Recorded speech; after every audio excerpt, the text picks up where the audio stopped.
पूर्ण परमात्मा पाप कर्म दंड को भी काट सकता है। अभी तक जिस भी संत व महापुरुष से मिले, उन्होंने यही बताया कि पाप कर्म फल भोगने से ही समाप्त होगा। वो प्रभु कौन है जो पाप कर्म को काट देता है, वो काल के बंधन से छुड़वा देता है। उसका क्या नाम है, पूजा की विधि क्या है? कृपया अवश्य सुनिए जगत गुरु तत्वदर्शी संत रामपाल जी महाराज के अमृत वचन।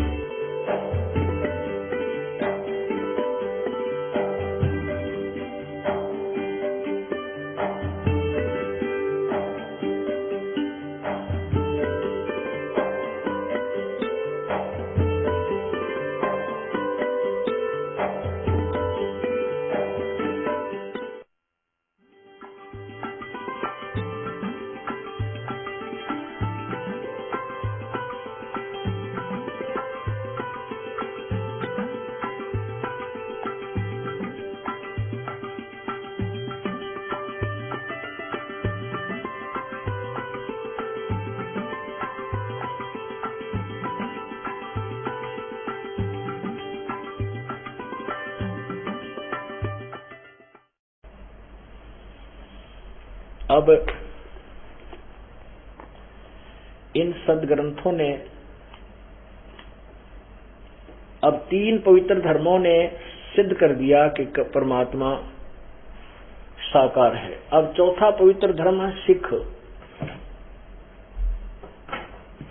सिख धर्म है।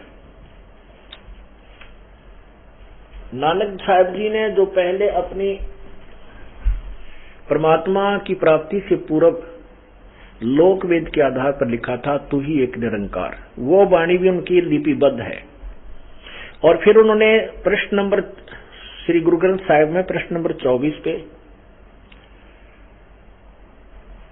अपने महिला पहला की वाणी में लिखा है कि फाई स्रोत मुल्क की वेश, ओ ठगवाड़ा ठगी देश, खरा सियाणा बहुता बार ये धानक रूप रहा करतार। कबीर परमात्मा को सचखंड में देखा, सतलोक में सारी सृष्टि की रचना का मालिक, रचनाकर्ता को, और फिर वो उसी स्वरूप को काशी में एक दुल्हे के रूप में देखा।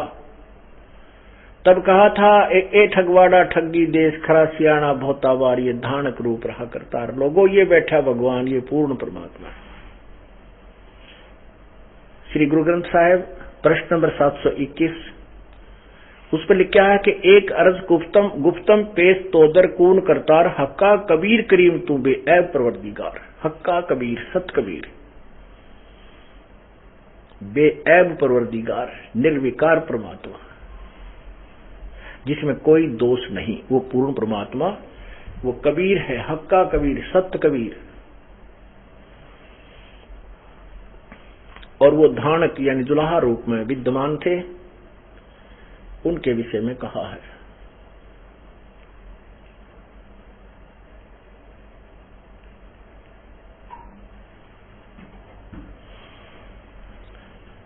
अब चारों पवित्र धर्मों के पवित्र सदग्रंथों ने स्पष्ट कर दिया कि पूर्ण परमात्मा कबीर है और वो शरीर है, उसका मानव जैसा शरीर। लेकिन वो अग्नि तनुरसी इसलिए कहा कि परमात्मा तेजो में शरीर युक्त है, वो प्रकाश में शरीर युक्त है।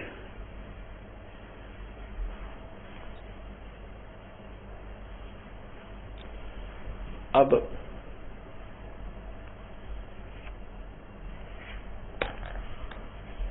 परमात्मा की परिभाषा, प्रभु की परिभाषा आप सुन रहे हैं। वो परमात्मा स्वयं आते हैं, अपने द्वारा रची हुई सृष्टि को स्वयं ही ठीक ठीक बताते हैं, क्योंकि उस परमात्मा के अतिरिक्त सृष्टि की रचना को कोई नहीं जानता। परमात्मा ने आकर के अपनी प्यारी आत्मा, अपने एक शिष्य धर्मदास जी को बताया था कि धर्मदास, ये सारा संसार विचलित है और कोई भी उस पूर्ण परमात्मा के विषय में नहीं जानता। इसलिए जो ज्ञान और सृष्टि रचना का मैं तुझे सुना रहा हूं, जो यथार्थ ज्ञान मैं तुझे बता रहा हूं, इसको पूरे विश्व में सभी प्राणियों को समझाना, बताना, इस सृष्टि रचना को सुनाना और सभी जीवों के भ्रम को नष्ट करना। अब परिभाषा प्रभु की चल रही है। जैसा कि आपको बताया कि अभी तक पूरे विश्व में उस कबीर परमेश्वर या उन संतों के अतिरिक्त जिनको परमात्मा कबीर जी ने अपना साक्षात्कार, अपना सचखंड सतलोक दिखाया है, उनके अतिरिक्त कोई भी परमात्मा की यथार्थता से परिचित नहीं है। तो अब इस दास के ऊपर प्रभु ने अब कृपा की है, अपना ये अनमोल खजाना मेरे सामने खोल दिया है और इस दास को आदेश दिया है कि विश्व में पूरे जन साधारण तक इस तत्व ज्ञान को पहुंचाऊं। कृपा प्रभु की रहेगी, उनका सहयोग हमारे साथ अभिन्न तौर से रहेगा और ये पूरे विश्व में ये संदेश प्रभु का जाएगा। एक समय ऐसा आएगा कि कुछ दिनों के बाद ये लूटा खसोटी, जब ये ज्ञान परिचित पूर्ण रूप से भगवान का संसार में ये ज्ञान पहुंच जाएगा और परमात्मा की परिभाषा से मनुष्य परिचित हो जाएगा, फिर पाप नहीं करेगा। क्योंकि अब किसी को देख ले पैसा तो इकट्ठा कर लेता है, भाई हुक एंड क्रुक, लेकिन उसके घर में शांति नहीं। कहते कोई या तो कोई स्वयं बीमारी को पाल रहा होगा या कोई घर के किसी सदस्य, इतने प्रिय सदस्य को ऐसी भयंकर रोग होगा कि उसको नींद आना हराम हो जाता है, या फिर किसी के साथ कोई मुकदमा या किसी ने पैसे ले लिए दे नहीं रहा, कोई कुछ कर रहा है, कोई कुछ कर रहा है, पूरी अशांति फैली हुई है। और पैसा कमाने के लिए इंसान वागा पीछा नहीं देखता, चाहे उसने कितना अनर्थ करना पड़े, कितना जुल्म करना पड़े, कितनी झूठ बोलनी पड़े, कितना घोर पाप करना पड़े, वो केवल पैसा पैसा देख रहा है। और फिर इसका भोग जो भोगने को मिलेगा, फिर क्या होगा? पूरे परिवार के ऊपर ऐसा कहर टूट जाएगा कि वो रो रो कर दिन रात बिताएगा। फिर हम तत्व ज्ञान से परिचित होने के उपरांत समझ जाएंगे, हमें ज्ञान होगा, डर लगेगा कि जो आज हमें दुख है ये अपने ही किए कर्म का है। अब यहां पर इतने दुखी प्राणी आते हैं जिनका कहीं भी ट्रीटमेंट, इलाज नहीं होता और परमात्मा उनको स्वस्थ कर देता है।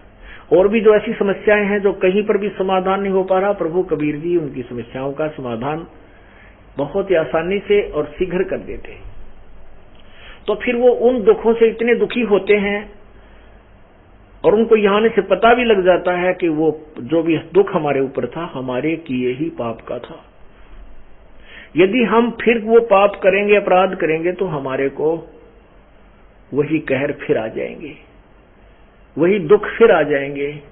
इसलिए वो फिर प्राणी बहुत डरता है। जैसे छोटा सा बच्चा होता है और कहीं पर बिजली का नंगा तार और वो आपस में ज्वाइंट हो और वो थोड़ा बहुत सपारक करता है, आपस में चिंगारी सी फट उसमें से निकलती है और वो नीचे जमीन पर गिरा है। अबोध बालक जिसको ज्ञान नहीं कि ये भयंकर वस्तु है, इसको हाथ नहीं लगाना चाहिए, इसके हाथ लगाने से मृत्यु हो जाती है, जिस बच्चे को ये मालूम नहीं वो जा करके उसको पकड़ लेता है और मौत को गले लगा लेता है। जब जो बच्चा सियाना बड़ा हो जाता है उसको पता लग जाता है कि इसके अंदर भयंकर बिजली है और हाथ लगने से करंट लग जाएगा और मृत्यु हो जाएगी, तो वो दूर भाग जाता है। दूसरों को भी आवाज लगाता है कि वो सामने तार नंगा पड़ा है, वहां उधर मत जाना, वो खतरनाक है, वहां खतरा है। तो इसी प्रकार जब तक हम परमात्मा के इस नियम से परिचित नहीं है तो हम गलती पर गलती, अपराध पे अपराध करके हम उसका भोग भोगते रहते हैं, हमारे ऊपर आपत्तियां आती हैं। इस तत्व ज्ञान से हम परिचित, सियाने हो जाएंगे, समझदार हो जाएंगे, फिर हम इस बिजली के तार का हाथ नहीं लावाएंगे, उस अपराध को, उस पाप को नहीं करेंगे जिसका हमने फिर भोग भोगना हो। तो ऐसे प्रभु ने कहा कि एक समय ऐसा आएगा कि पूरे विश्व में परमात्मा का ज्ञान होगा और पुण्यात्माओं हमें वो समाधान मिलेगा जो कहीं भी नहीं मिलता। हम इतने सुखी होंगे और हमें हमारे घर में इतनी बरकत होगी और हम जो इच्छा करेंगे, जो हमारी आवश्यकताएं होंगी, वो परमात्मा तुरंत पूरी करेगा।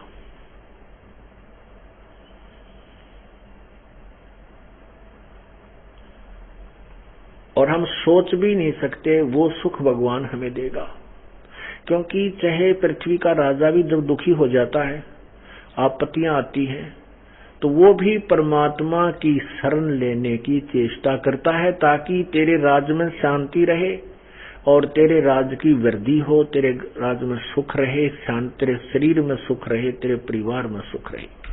तो पुण्यात्मा और राजा को तो हम बहुत शक्तिशाली मानते हैं, क्योंकि राजा मनुष्यों में श्रेष्ठ होता है, राजा मनुष्यों में ताकतवर होता है, और राजा भी परमात्मा की ही इच्छा करता है जब वो अपने राज्य को भी सुचारू रखने के लिए। तो क्यों ना हम पहले ही उस प्रभु की शरण में चले जाएं, क्यों ना हम भी उसी परमात्मा की आड़ लें, ओट लें, शरण लें, जो हमें वो सुख दे जो राजा भी नहीं दे सकता, जिसकी इच्छा राजा भी करता है। तो वो परमात्मा अब आपको मिल गया है, आपको वो सुख देगा जो राजा नहीं दे सकेगा, आपके वो दुख निवारण करेगा जो कोई भी नहीं कर सकता। जहां पर साइंस फेल हो जाती है और जिस रोग का कहीं पर भी कोई ट्रीटमेंट नहीं है, परमात्मा उस ट्रीटमेंट को भी कर सकता है, उसको भी ठीक कर देगा, उसका इलाज कर देगा।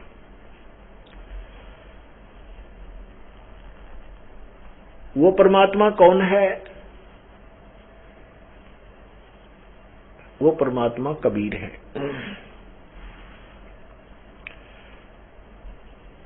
अब आपने पवित्र कुरान शरीफ में और पवित्र बाइबल में देख लिया कि वो हक्का कबीर है, वो और पवित्र गुरु ग्रंथ साहिब का आपको पृष्ठ बता दिया। 721 पृष्ठ पे गुरु ग्रंथ साहिब में स्पष्ट लिखा है कि एक अर्ज गुफ्तम पेश तो दर कून करतार, कून करतार शब्द स्वरूपी राम हक्का कबीर करीम तू बेऐब परवरदिगार। ये कबीर परमात्मा है। और वो कौन है? जुलाहा है, धानक रूप रहा करतार। अब आपने यजुर्वेद में देखा परमात्मा सहशरीर है। अब दिखाते हैं कि यजुर्वेद आपको बताएगा कि वो उसका नाम कबीर है जो पाप क्षमा करता है। जैसे अभी आपने सत्यार प्रकाश 7वें समलास में स्वामी जी की थ्योरी पढ़ी कि परमात्मा उपासना करने से अपने साधक के पाप क्षमा नहीं करता। ये तो है सिद्धांत स्वामी दानंद जी का, और उनका ही नहीं, अन्य भी जितने भी ऋषि महर्षि, आप कुरान इसको पुराणों को देखिए, ब्रह्मा विष्णु महेश और आचार्य जितने, शुक्राचार्य और ये तेरा जो अपने बृहस्पति जी देवताओं के आचार्य यानी गुरु और शुक्राचार्य राक्षसों के गुरु, ये भी कहते हैं किए हुए कर्म का दंड तो भोगना ही पड़ता है। जबकि हमारे वेद बताते हैं कि परमात्मा घोर अपराध को भी समाप्त कर देता है। ये देखिएगा यजुर्वेद, और वो समाप्त करने वाले परमात्मा का नाम क्या है वो भी आपको यजुर्वेद में ही दिखाएंगे। उसका नाम कबीर अंगारी असी, पाप विनाशक कबीर है। बंभारी असी असी यानी बंधनों का शत्रु यानी बंदी छोड़, वो कबीर परमात्मा है। यजुर्वेद अध्याय नंबर 5 के मंत्र 20 में। अब आपको दिखाते हैं कि परमात्मा घोर पाप का भी विनाश कर देता है।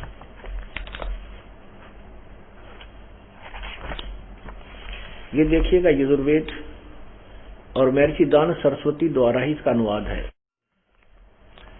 ये देखिएगा 8वां अध्याय 241 पृष्ठ पे, 8वां अध्याय 241 पृष्ठ पे और ये है 13वां मंत्र है। इसका एक 242 पे अनुवाद किया स्वामी जी ने।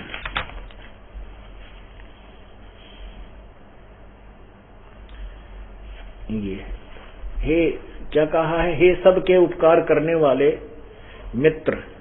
अब मित्र का अर्थ परमात्मा है, क्योंकि स्वामी जी चाहते थे यदि यहां पर एक बार ही लिखा होता ना, इसमें यदि एक ही बार लिखा होता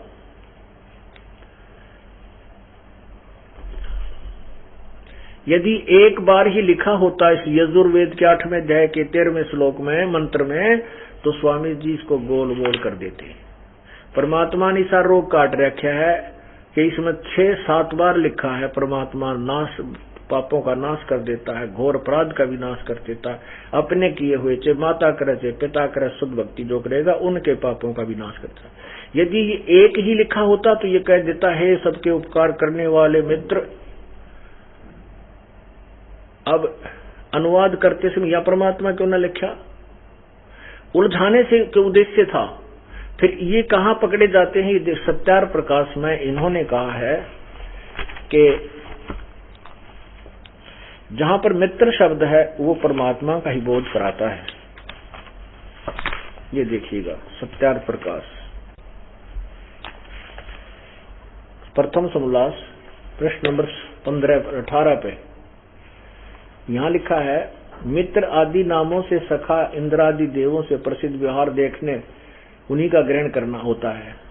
यहाँ क्या बताते हैं थोड़ा सा देखते हैं। जो सबसे स्नेह करे और सबको प्रीति करने योग्य है वह परमेश्वर सबका सच्चा मित्र है, इससे परमेश्वर का नाम मित्र है। तो यहाँ यजुर्वेद अध्याय नंबर 8 के और मंत्र 13 में मित्र माने हे सबके उपकार करने वाले परमात्मा समझे। इसलिए मैं आपको बता रहा हूं क्योंकि हमारा सन 2004 से समाचार पत्रों में ऐसे ही वाद प्रतिवाद इन आर्य समाज के पदाधिकारियों आचार्यों से हुआ था। तो इन्होंने झूठ बोलने का और ठेका ले रखा है। इन्होंने उत्तर दिया कि जो 8वें अध्याय के 13वें श्लोक में इन्होंने लिखा है वहां भगवान के लिए नहीं, वहां तो लिखा है सबके उपकार करने वाले मित्र, मित्र के लिए लिखा है, भगवान नहीं है कि भगवान पाप नाश नहीं करता। इसलिए आपको ये दिखाना पड़ता है कि मित्र माने ये स्वयं कहते हैं मित्र का अर्थ परमात्मा। यहां देखिए, हे सबके उपकार करने वाले मित्र यानी परमात्मा आप देव कर्तस्य दान देने वाले के एन से शब्द याद रखना अपराध, एन से माने अपराध के, अवैजनम माने विनाश करने वाले, अवैजनम माने विनाश करना, एन से माने अपराध। ये जरूर याद रखना ताकि आगे ये गोलमोल करने की चेष्टा कर रहा है। असी माने हो, मनुष्य कर्तस्य साधारण मनुष्यों के किए हुए, एन से माने अपराध के, अवैजनम माने विनाश करने वाले हो। पितर कर्तस्य पिता के किए हुए, एन से माने अपराध ही समझो। इन्होंने विरोध आचरण लिखा है, यहां लिखा अपराध के, अवैजनम अच्छे प्रकार हरने वाले अर्थात विनाश करने वाले समझो। असी माने हो, आत्म कृष्य अपने किए हुए, एन से माने पाप के, एन से माने पाप, अपराध कहो पाप कहो। अवैजनम माने दूर करने वाले अर्थात नाश करने वाले हो, एन से हो। अधर्म के अधर्म अर्थात घोर पाप के भी, अवैजनम माने नाश करने हारे हो। जानता हुआ मैं जो कुछ भी धर्म आचरण किया करता हूं वह करूं, अनजान मैं जो कुछ भी किया करता हूं वह करूं, उस सब, एन से माने दुष्ट आचरण, एन से माने पाप के, अवैजनम माने नाश करने वाले, दूर करने वाले लिखा है, असी माने हैं। ओए होए, अब क्या किया है कि परमात्मा आपकी शरण में आने के बाद इसका अर्थ वास्तविक ये है कि जाने में अनजाने में जो भी हमसे पाप हो जाते हैं उन सब के आप विनाश करने वाले हो। जो हमसे जाने अनजाने में पाप हो चुके हैं और फिर हम आपके चरणों में आ गए हैं, आपकी साधना करते हैं, तो उन उपासना करने वाले से माता करे चाहे पिता करे चाहे स्वयं करे चाहे कोई महान आत्मा यानी देव संत करे या भक्त करे, सबके पाप का आप नाश करने वाले हो। इब पाप विनाशक कौन है? 5वें अध्याय का 20वां श्लोक आपको बताएगा। कबीर अंघारियसी। अंघारी माने पापों का नाश करने वाला। ये देखो, नहीं 20वां नहीं, 5वें अध्याय का 32वां श्लोक। 5वें अध्याय का 32वां श्लोक है, और 20 में गलत कह गया, क्षमा करना, 20 में कोई और प्रकरण है।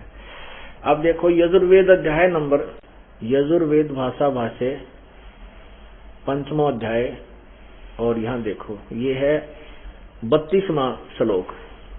इसमें सफल लिखा है उसी गति। ये कबीर, हम इसको कबीर बोलते हैं, कबीर। उसी गति कबीर अंघारी असी बम्भारी असी, बम्भारी सवर अवसर असी। इन्होंने देखना क्या लिखा है, और यहाँ लिखा कि रत धामा हव्य शोधना रत धामा असी सवर ज्योति। हे जगदीश्वर, जिस कारण से आप उसी के माने कांतिमान, असी माने हैं अंघारी। अंघारी माने पाप करने, पाप के विनाशक। अरि माने शत्रु होता है, खोटे चलन करने वालों के शत्रु। इसका अर्थ है अंघारी माने पाप करने, पापों के अरि माने शत्रु हैं, पापों के शत्रु।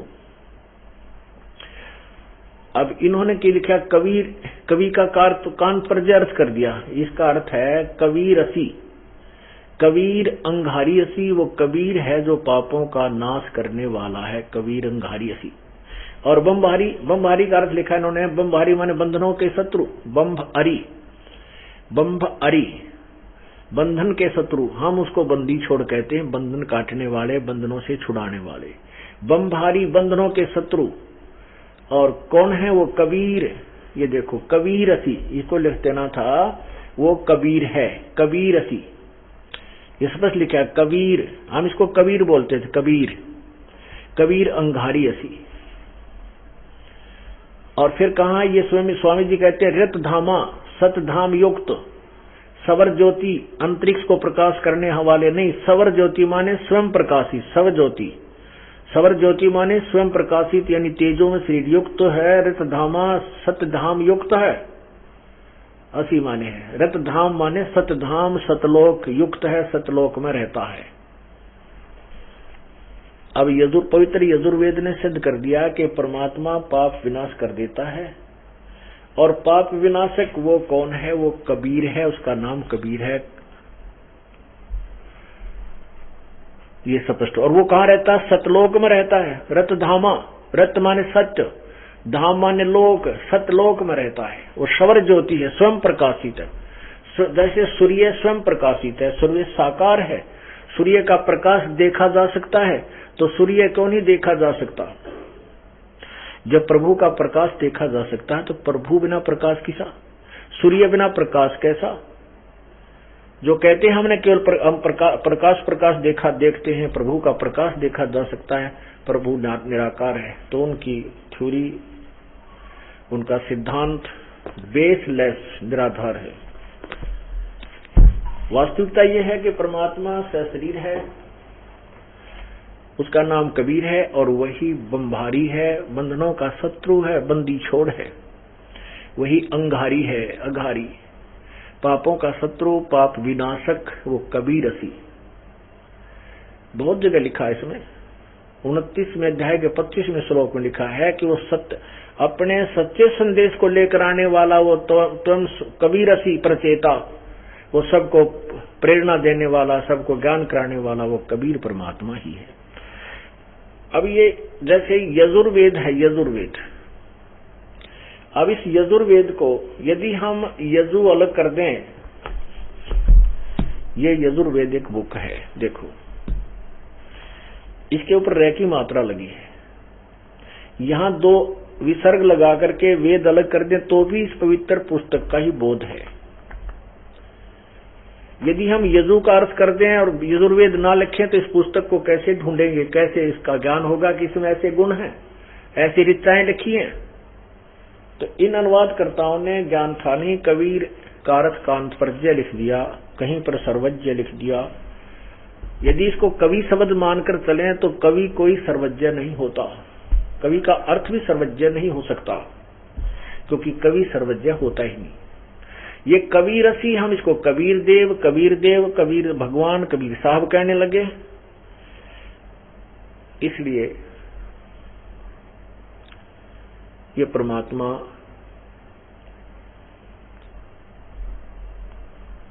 वो कबीर देव ही है। कबीर देव कहो, उसे कबीर साहब कहो, उसे कबीर परमेश्वर कहो, वो पूर्ण परमात्मा है। और उस वही चारों युगों में आता है। 3 युगों में अपने वास्तविक नाम से अन्य कोई नाम रख कर आता, जैसे सतयुग में सतसुकृत नाम से, त्रेता में मुनिंदर नाम से, द्वापर में करुणा में नाम से, और कलयुग में वो वही कबीर देव, कबीर साहब नाम से प्रकट होते हैं। उनका वही नाम रहता है।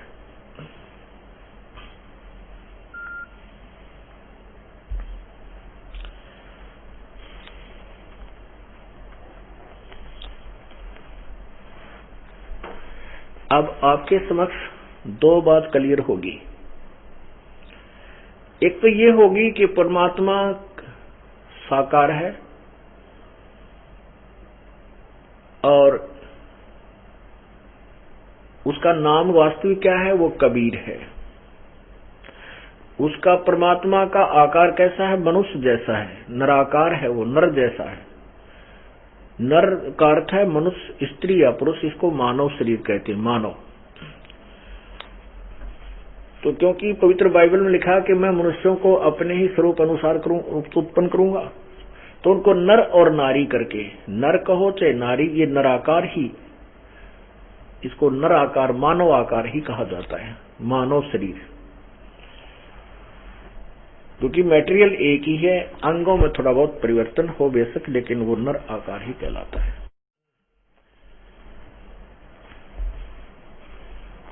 अब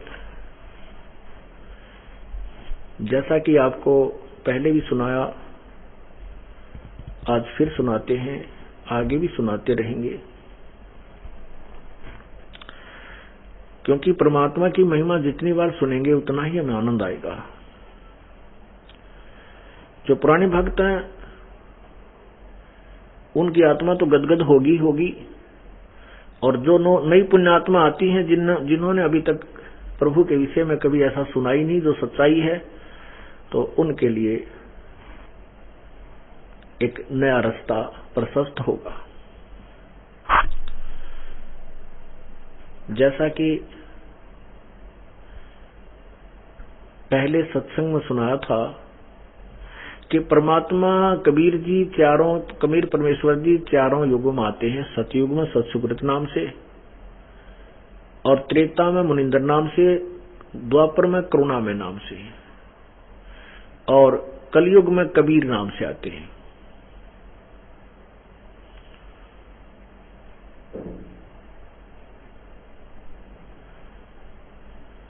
परमात्मा परमेश्वर कबीर देव सन 1398 में विक्रमी संवत 1455 में बनारस में लहर तारा तालाब के ऊपर, तालाब के अंदर एक कमल के फूल पर नवजात शिशु का रूप धारण करके प्रकट हुए थे। इस लीला को एक अष्टानंद नामक ऋषि ने देखा था। वो उसमें उस लहर तारा तालाब के ऊपर स्नान करके और अपनी साधना करने की प्रयत्न कर रहा था, तैयारी कर रहा था। तभी परमात्मा आकार सतलोक से आए, नवजात शिशु रूप बना करके, उनका तेजोमय शरीर था। अष्टानंद ऋषि जी ने जो ही उस प्रकाश को ऊपर से आते हुए देखा, उस पर नवजात शिशु परमात्मा के तेजो में शरीर को, तेजो में बालक रूप को, तो वो उनको सहन नहीं कर सकी। उसकी चरम दृष्टि एकदम आंखें बंद हो गई, इतना तेज था, इतना नूर था। जो ही अष्टानंद जी की आंखें बंद हुई,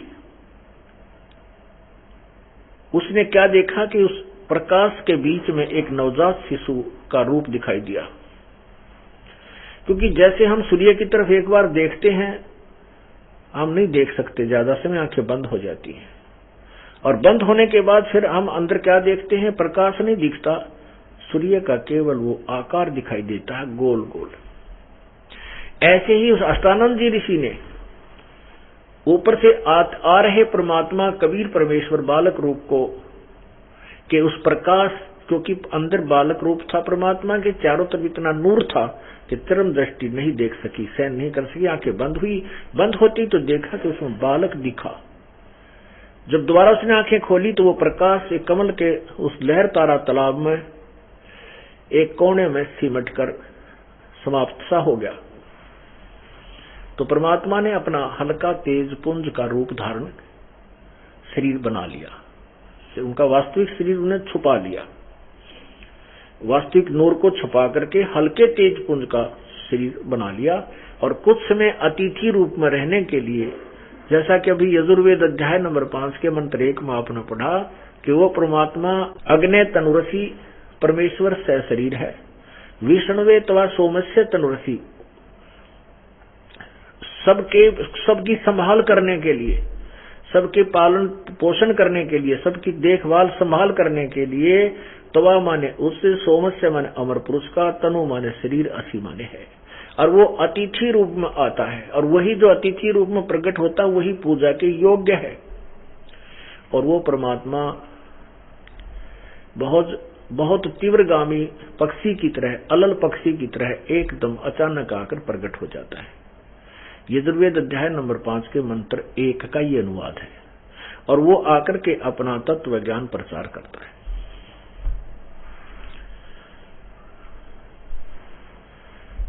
तो उसमें अष्टानंद जी ने सोचा कि ये क्या देखा मैंने प्रकाश, क्योंकि वो अपने गुरु रामानंद जी से, स्वामी रामानंद जी से, महर्षि रामानंद जी से सुना करते थे परमात्मा का निराकार है और उसका प्रकाश बहुत ही चरम दृष्टि से नहीं देखा जा सकता, इतना भगवान का नूर होता है, तेजों में प्रकाश होता है, ऐसा वो निराकार परमात्मा का जो प्रकाश है। और उधर से स्वामी रामानंद जी भगवान विष्णु के कट्टर उपासक थे, और फिर भी भगवान को निराकार बताया करते थे। 1400 ऋषि शिष्य बना रखे थे उन्होंने। और वो स्वामी रामानंद जी वेदों के मर्मज्ञ ज्ञाता जाने जाते थे। अपनात्मा, जैसे आपने महर्षि दयानंद जी की थ्योरी, अपनी तो उसकी सोच थी कि परमात्मा पाप नहीं काटता और परमात्मा निराकार है, जबकि वेद कहते परमात्मा साकार है और वो घोर पाप को भी काट देता है। इससे सिद्ध है कि इन्होंने वेदों को पढ़ा लेकिन समझा नहीं।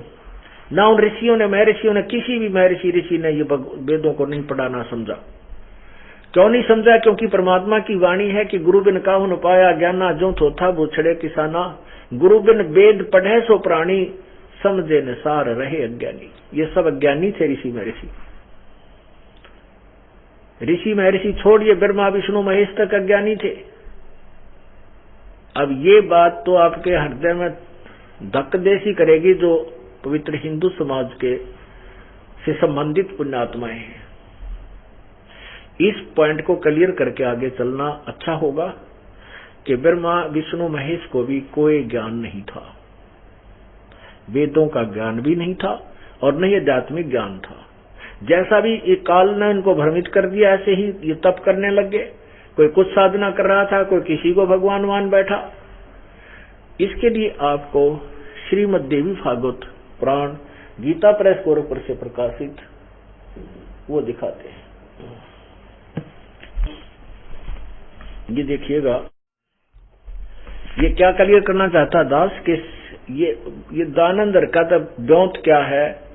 ये तो बिल्कुल ही अज्ञानी थे, एबीसी नहीं जानते थे, केवल संस्कृत भाषा जानते थे, आध्यात्मिक ज्ञान से परिचित नहीं थे।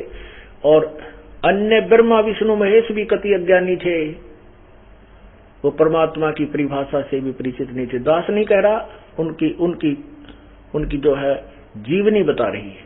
पढ़िए, ये श्रीमद् भगवत देवी भागवत गीता प्रेस गोरखपुर से प्रकाशित है।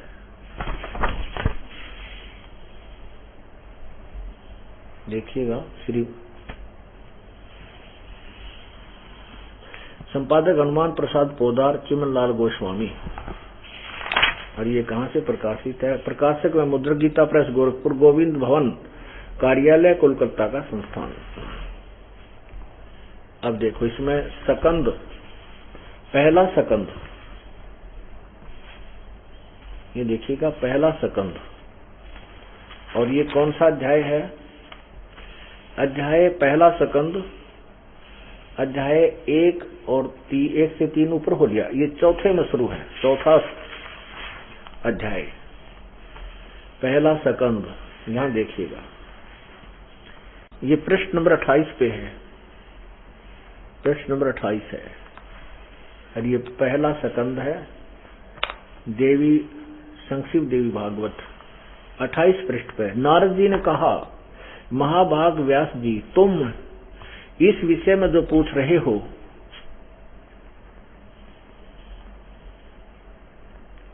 इस विषय में जो पूछ रहे हो, ठीक यही प्रश्न मेरे पिताजी ने भगवान श्री हरि यानी विष्णु जी से किया था। देवाधिदेव भगवान जगत के स्वामी हैं, लक्ष्मी जी उनकी सेवा में उपस्थित रहती हैं, दिव्य कौस्तुमणि उनकी शोभा बढ़ाती है, वे शंख चक्र और गदा लिए रहते हैं, पीतांबर धारण करते हैं, 4 भुजाएं हैं, वक्ष स्थल पर श्री वत्स का चिन्ह चमकता रहता है, वे चराचर जगत के आश्रय दाता हैं, जगत गुरु एवं देवताओं के भी देवता हैं। ऐसे जगत प्रभु भगवान श्री हरि महान तप कर रहे थे, उनकी समाधि लगी थी। यह देखकर मेरे पिता ब्रह्मा जी को बड़ा आश्चर्य हुआ, अतः उन्होंने उनसे जानने की इच्छा प्रकट की। ब्रह्मा जी ने पूछा, प्रभो आप देवताओं के अध्यक्ष, जगत के स्वामी और भूत भविष्य एवं वर्तमान सभी जीवों के एकमात्र शासक हैं, भगवान फिर आप क्यों तपस्या कर रहे हैं और किस देवता की आराधना में ध्यान मग्न है, यानी किस भगवान की पूजा करते हो? मुझे असीम आश्चर्य तो यह हो रहा है कि आप देवेश्वर एवं सारे संसार के शासक होते हुए भी समाधि लगाए बैठे हैं। ये देखिए नीचे, ब्रह्मा जी के विनीत वचन सुनकर भगवान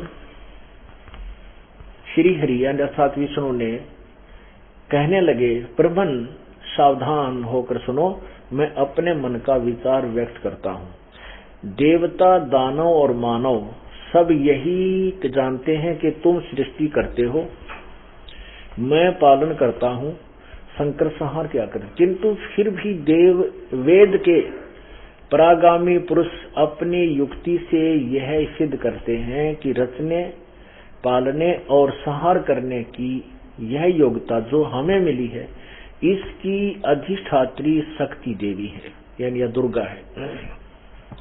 वे कहते हैं कि संसार की सृष्टि करने के लिए तुम में राजसी शक्ति का संचार हुआ है, मुझे सात्विक शक्ति मिली है और रुद्र में तामसी शक्ति का आविर्भाव हुआ है।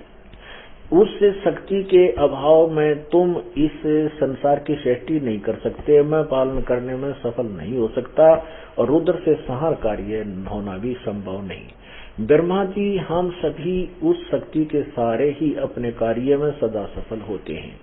सुवर्त प्रत्यक्ष और अप्रोक्ष दोनों उदाहरण मैं तुम्हारे सामने रखता हूँ, सुनो। यह निश्चित बात है कि उस शक्ति के अधीन होकर ही मैं इस शेष नाग की सैया पर सोता और सृष्टि करने का अवसर आने पर जाग जाता।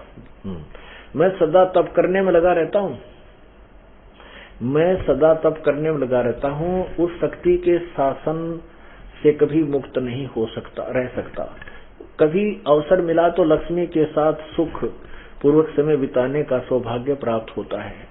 मैं कभी तो दानों के साथ युद्ध करता हूँ। अखिल जगत को भय पहुंचाने वाले दैत्यों के विकराल शरीर को शांत करना मेरा परम कर्तव्य हो जाता है। आगे देखो, तोड़ पाड़ रखा है, ये पृष्ठ 29, 28, 29 दोनों पढ़ रहे हैं। हम अपने काम की चीज पढ़ रहे हैं। क्या कहते हैं विष्णु जी, मुझे सब प्रकार से शक्ति के अधीन होकर रहना पड़ता है, यानी दुर्गा के वो अधीन है और उन्हीं भगवती शक्ति का मैं निरंतर ध्यान किया करता हूँ। ब्रह्मा जी, मेरी जानकारी में इन भगवती शक्ति से बढ़कर कोई देवता नहीं, दूसरे कोई देवता नहीं है। सच है। विष्णु जी ने कलम तोड़ दी अपने ज्ञान में कि ये दुर्गा के ऊपर कोई भगवान नहीं है और मैं इसी की पूजा करता हूं।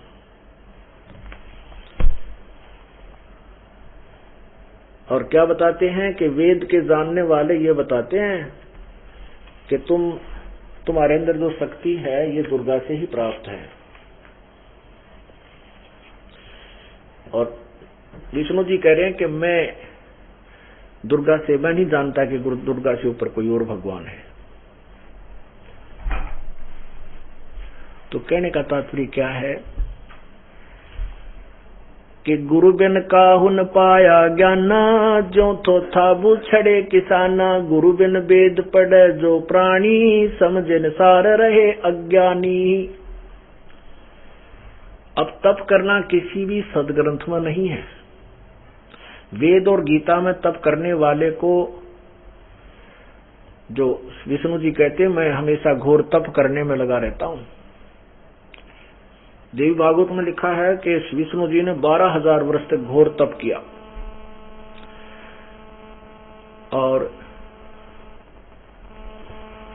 अपनी गीता जी बताती है कि जो शास्त्र विधि को त्याग कर मनमाना आचरण करते हैं और घोर तप को तपते हैं, वो राक्षस स्वभाव के धारण उन असुर स्वभाव के व्यक्तियों को घोर नरक में डालता हूं। ओहो। तो इस प्रकार जो ये तप करने की जो बीमारी लाई या किसने, ये काल भगवान ने। ब्रह्मा जी जब कमल के फूल पर विराजमान थे, उनको कहीं पता नहीं था मैं कौन हूं, कहां से आया हूं। जब आकाशवाणी की कि तप करो तप करो, किसने? काल भगवान ने, ब्रह्म ने। और उसके बाद ब्रह्मा जी ने उसके बाद वेदों को प्राप्त किया सागर मंथन में। तो उन्होंने वेद पढ़े। उससे पहले तप करने का आदेश हो गया था, आकाशवाणी होगी, तो ब्रह्मा ने भगवान की वो भी एक वाणी मान ली कि ये परमात्मा का आदेश है, तप करो। उसने विष्णु और शंकर जी को यही पढ़ाई पढ़ा दी। तो ये सब तप करने लगे। तप से सिद्धि आ जाती है। उन सिद्धियों का फिर ये काल इनमें दुरुपयोग करता है। किसी को कोई कहीं का कंट्रोलर बना देता है, किसी को कहीं से, फिर अपने रिमोट से इनसे काम लेता रहता है। ये तप करना शास्त्र विरुद्ध साधना है, मनमाना आचरण है। किसी भी सदग्रंथ में, वेद और गीता में तप करने को नहीं कहा, बल्कि मना किया है। अध्याय नंबर 16 और 17 में स्पष्ट किया है कि जो घोर तप को तपते हैं उन क्रूर व्यक्तियों को, वो मुझे भी गीता ज्ञानदाता कहता है, और उस पूर्ण परमात्मा को और अंदर जितने भी देव हैं उन सबको वो दुखी करता है, उनको घोर नरक में डालूंगा।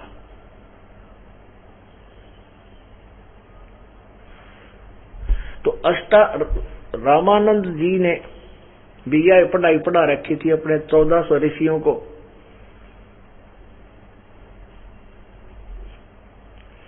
कि परमात्मा तो निराकार है, उनका केवल प्रकाश दिखाई देता है। तो अष्टानंद जी वहां से चल के उन्होंने सोचा कि अपने गुरुदेव के पास चलता हूं और अपने गुरुदेव महर्षि रामानंद जी से पूछूंगा कि ये जो मैंने आज प्रकाश देखा है, ये मेरी कोई भक्ति की अनुभूति है, भक्ति का कोई प्रतिफल है, या मेरी वैसे भ्रमणा है, या कोई मेरा जो है ना वैसे ही शंका है। रामानंद जी के पास जाकर के, स्वामी रामानंद जी के पास जाकर के स्वामी अष्टानंद जी ने कहा, वो सारी आप बीती बताई कि आज सुबह सुबह मैं ब्रह्म मुहूर्त में आपके द्वारा दी गई साधना करने की चेष्टा कर रहा था। उसी समय आकाश से प्रकाश आया और जो ही मैं उस प्रकाश की तरफ देखा तो मेरी चरम दृष्टि एकदम चुंधिया गई। आंखें बंद हुई तो उसमें मैंने एक बालक रूप देखा। जैसे सूर्य के प्रकाश को देखने के बाद सूर्य का गोला सा दिखाई देता है, नीले से रंग का या लाल से रंग का। तो उसने ऐसे ही जो देखा तो उसमें फिर बालक रूप बन गया। दोबारा आंखें खोली तो वो प्रकाश लहरता तालाब के अंदर समाप्त होता नजर आया। रामानंद जी ने जितना ज्ञान था कहा कि बेटा ये न तो तेरी कोई भक्ति की उपलब्धि है, ये तो आकाश ऊपर के लोगों से जो अवतार लोग आते हैं तो ऐसे कृष्ण हुआ करते हैं, वो आकर के किसी माँ के गर्भ में जाएगा और फिर यहाँ कोई सिद्ध पुरुष है या कोई देव है, वो यहाँ अपना कर्म भोग करेगा या लीला करेगा। अब जैसा भी रामानंद जी को जैसा ज्ञान था अपने शिष्य का समाधान कर दिया शंका का, और अंधे गुरु का अंधा ही चेला। अब गुरु चतुर तो होते ही हैं, उनके पास बातें होती हैं, वो अपने शिष्यों को रोक राख कर थाम थूम देते हैं, रोक देते हैं और उलट पुलट करके सेटिस्फाई कर लेते हैं। उधर से एक नीरू नीमा नाम के मुसलमान जुल्हा दंपति थे। पहले ये ब्राह्मण थे, उसी जन्म में गौरी शंकर सरस्वती नाम था। ये भगवान शिव के पुजारी थे। भगवान शिव की शिव पुराण को पढ़कर सुनाते थे, कोई किसी को गुमराह नहीं करते थे, और जो उस शिव पुराण की कथा से जो उनके पास दक्षिणा आ जाती थी उसी से अपना गुजारा करते थे और अधिक संग्रह नहीं करते थे। जो भी अपने खर्चे से ज्यादा बच जाता था उसका भंडारा उन अपने अनुयायियों के सामने कर देते थे, तो उनसे सभी लोग प्रसन्न थे। और उनकी अन्य जो स्वार्थी ब्राह्मण थे जो लोगों को गुमराह करते थे उनसे ज्यादा वो प्रशंसा के पात्र थे, लेकिन वो अन्य गुरु लोग ब्राह्मण लोग उनसे ईर्ष्या करते थे। इसका पता मुसलमानों को था, तो मुसलमानों ने सोचा कि ये जो गौरी शंकर है ये सबसे ज्यादा हिंदू धर्म का प्रचार कर रहा है, इसकी प्रशंसा बहुत हो रही है, और दूसरे ब्राह्मण तो ऐसे अपने हिंदुओं को ठग ठाग का अपना काम चला रहे हैं, लेकिन ये ज्यादा प्रचार करा। इसलिए उन्होंने सोचा कि इसको मुसलमान बना दे। ये ब्राह्मण स्वार्थी लोग इनको जात से डाल देंगे। उन्होंने ऐसा ही किया, गौरी शंकर के घर जाकर के अपना पानी छिड़क दिया, रुके मार मार के आवाज लगा के। तो जो स्वार्थी ब्राह्मण थे, उसके विरोधी थे, ईर्ष्या करते थे गौरी शंकर से, उन्होंने देख लिया, उन्होंने शोर मचा दिया कि गौरी शंकर तो मुसलमान बन गया है, उन्होंने मुसलमानों का ऐसा पानी पी लिया है, उसके मुंह में भी डाल दिया जबरदस्ती। तो मुसलमानों ने तो वो रिजेक्ट कर दिया हिंदू समाज ने कि ये मुसलमान बन गया। इसका सब भाईचारा बंद, गंगा में स्नान करना बंद, प्रतिबद्ध ला दिया। मुसलमानों का नाम, गौरी शंकर का नाम नूरअली और सरस्वती का नाम नीमा रख दिया। तो नीरू और नीमा नाम से वो प्रसिद्ध हुए। जो पैसा उन कथा से आता था वो आना बंद हो गया। तो उन्होंने क्या सोचा कि एक खड्डी लगा करके हाथ से सिंपल अपना कपड़ा बुनने का कार्य शुरू कर दिया, और कई वर्षों तक वो इस काम को करते रहे, जिससे वो जुल्हा कहलाने लगे। उनके कोई संतान नहीं थी, क्योंकि ये नीरू नीमा कौन थे? ये द्वापर युग में जब परमात्मा आए थे, सुदर्शन नाम के एक वाल्मीकि जाति में उत्पन्न एक महान आत्मा, पुण्य आत्मा, उस परमेश्वर कबीर जी का शिष्य हुआ था। लेकिन वो उसके माता पिता ने नहीं माना था। वही सुदर्शन जी के माता पिता ही नीरू और नीमा बने, और सुदर्शन जी की प्रार्थना पर परमात्मा ने उसे सांत्वना दी थी और वचन दिया था सुदर्शन को कि सुदर्शन तू चिंता मत कर, तेरे माता पिता को मैं पार करके छोड़ूंगा। तो वही परमात्मा ने अपने उस वचन से को मद्देनजर रखते हुए उस नीरू नीमा के घर स्वयं ही आए, उनको संतान नहीं दी।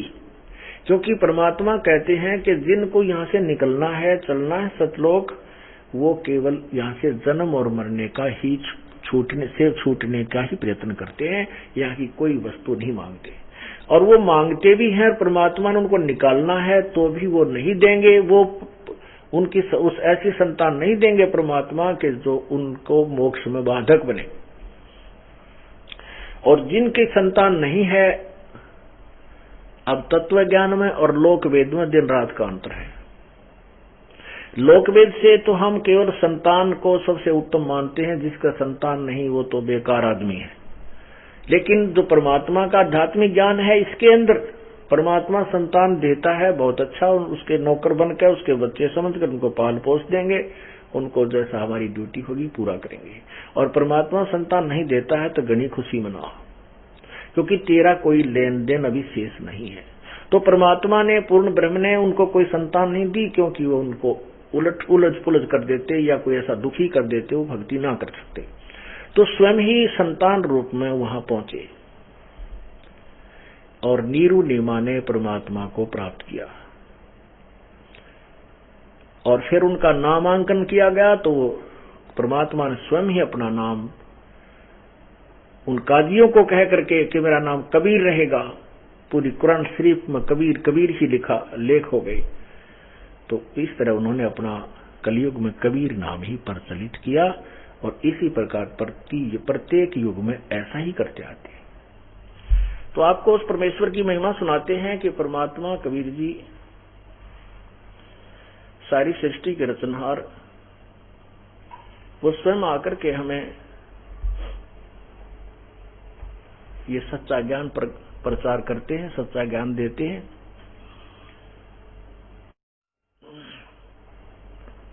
कबीर परमेश्वर जी के बारे में हम बहुत सी दंत कथाएं, झूठी कथाएं सुना करते थे कि कबीर परमेश्वर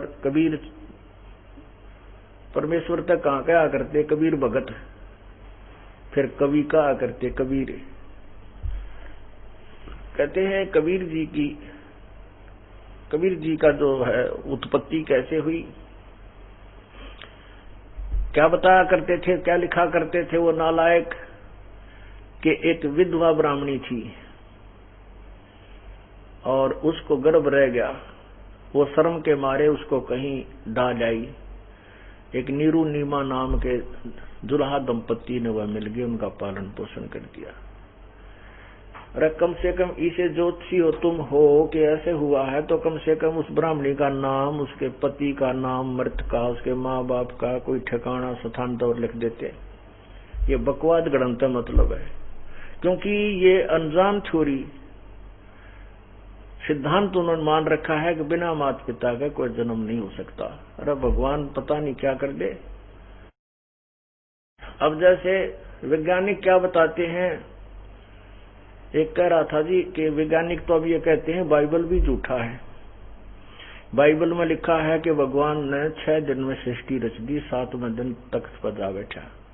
तो वैज्ञानिक कहते हैं ऐसा नहीं हो सकता, क्योंकि हमारी पृथ्वी को बने हुए 4 अरब 32 करोड़ वर्ष हो गए लगभग कुछ, और इसके बनने में बहुत समय लगता है, लाखों अरबों वर्षों में जाकर पृथ्वी बनी। पुण्यात्माओं, परमात्मा के पास सारी पावर है। अब जैसे बच्चा 9 महीने में परिपक्व होता है मां के गर्भ में, और वो फिर गर्भ से बाहर आता है, ये परमात्मा का ही विधान है, उसी का दिया हुआ ये सब मटेरियल है। वो उसी की कृपा से, उसी के आदेश से, उसी के दिए हुए गुण से वो अपने आप प्रफुल्लित होता है। जैसे एक तोरी का बीज, घिया का बीज छोटा सा होता है, उसको मिट्टी में बीज दिया जाता है, उससे पौधा बनता है, बेल ऊपर आती है, और फिर इतनी लंबी लंबी घिया लगती है, मोटी मोटी, और उनमें बीज होता है। तो ये सब परमात्मा की ही लीला है, उसने ये भी विधान बना रखा है, ऐसे भी होगा। और परमात्मा चाहो तो 1 मिनट में अपने वचन से भी उत्पन्न कर सकता है। जैसे अपना इतिहास बताता है कि जिस समय श्री रामचंद्र जी ने सीता जी को घर से निष्कासित कर दिया था, उस समय वो गर्भवती थी, और वो महर्षि वाल्मीकि जी के आश्रम में चली गई। वहां ऋषि जी ने उस लड़की को अपनी बेटी के तुल्य वहां रखा, और वहां सीता जी ने एक पुत्र लव को जन्म दिया।